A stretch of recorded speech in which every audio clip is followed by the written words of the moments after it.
जय माँ कालका बच्चों, आप सभी कैसे हो। आप पे कालका माई की कृपया सदैव बनी रहे। मैं आज आपको बताऊंगी कि दुर्गा माँ और काली माँ में क्या रिश्ता है।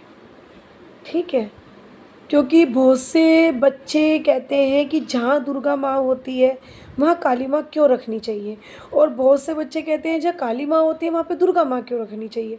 तो आज मैं उन दोनों का आपको रिश्ता बताऊंगी कि उनका रिश्ता क्या है और उनको साथ में क्यों रखना चाहिए। काली माँ का रूप दुर्गा माँ का है और दुर्गा माँ का रूप काली माँ का है, क्योंकि ये दोनों एक ही हैं।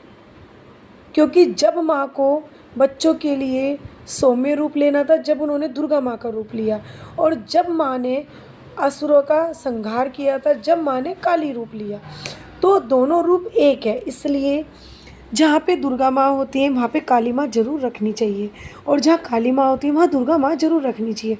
क्योंकि अगर दोनों में से आप एक को नहीं रखते हो तो वहाँ अधूरापन हो जाता है।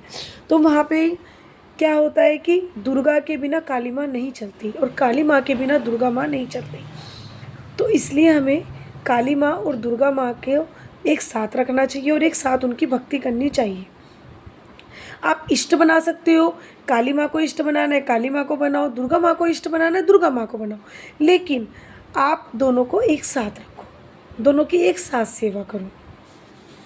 जितना आप पे सेवा हो सके उतनी करो, क्योंकि जब ये कहते हैं ना, जब दुर्गा माँ और काली माँ एक साथ बैठती हैं तो एक रूप अलग ही होता है।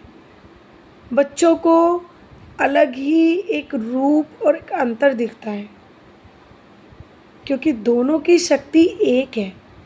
और जब कहते हैं ना, गुस्सा और शांत, जब दोनों की चीज़ें एक साथ चलती है ना, तो वहाँ पे बहुत कुछ अच्छे होते हैं और बहुत कुछ काम जो बिगड़ते हैं वो सही हो जाते हैं। तो इसलिए दुर्गा माँ और काली माँ को एक साथ रखना चाहिए।